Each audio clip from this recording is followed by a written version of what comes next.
দেখুন বন্ধুরা, কত বড় আজকে মাছ নিয়ে এসেছে। এইটারই আজকে আমি সুন্দর রেসিপি করে আপনাদের দেখাবো। মাছটাকে কেটে লবণ, হলুদ আর একটু শুকনো লঙ্কা দিয়ে মাখিয়ে রেখে দিয়েছি। আর রান্না করতে পেঁয়াজ, আদা, রসুন, লঙ্কা বেটে কড়াইতে তেল দিয়ে দিচ্ছি মাছগুলোকে ভেজে তোলার জন্য।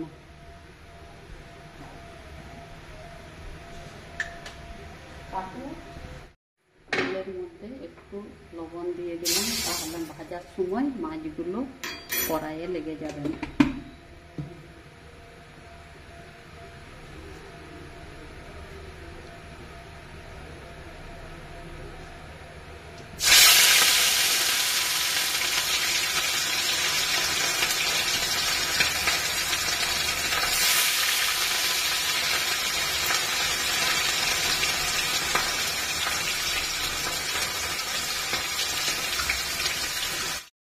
মাছগুলো একে একে ভেজে তুলে নিচ্ছি, খুব বেশ কড়া করে ভাজবো না।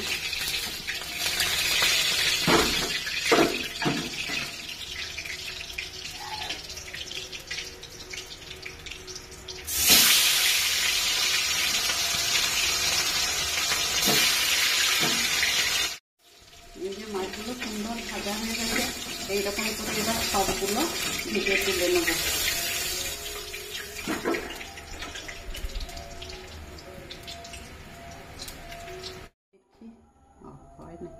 তেজপাতাটা ফোড়ন দিয়ে দিচ্ছি ওই তেলের মধ্যেই। এবারে পেঁয়াজগুলো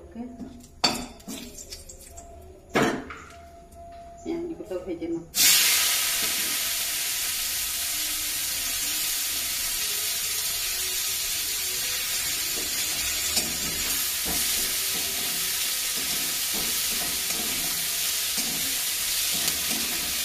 ভালো করে কষা হয়ে গেছে, এবারে আমি মশলাগুলো একে একে দিয়ে দেবো।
ভালো করে মশলাগুলো কষে নেব।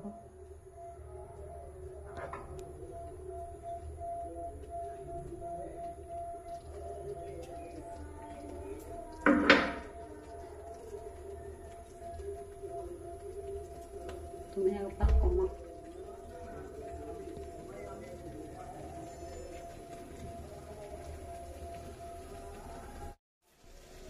মশলাটা কষা হয়ে গেছে, এবারে পরিমাণ মতো লবণটা দিয়ে দিচ্ছি। লবণ যেহেতু ভাজার সময়, মাছ ভাজার সময় দিয়েছি, সেই জন্য একটু কম করেই দেবো।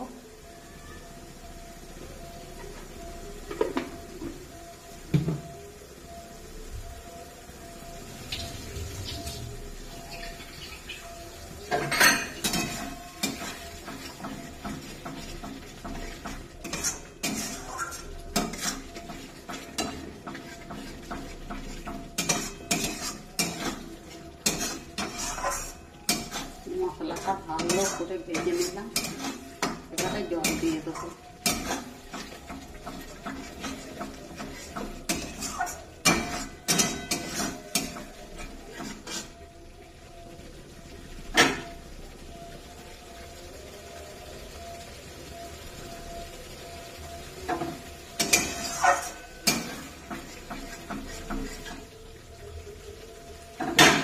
এবারে জল দিয়ে দিচ্ছি।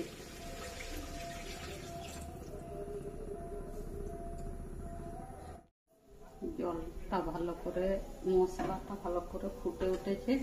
এবারে মাছগুলো একে একে দিয়ে দেবো।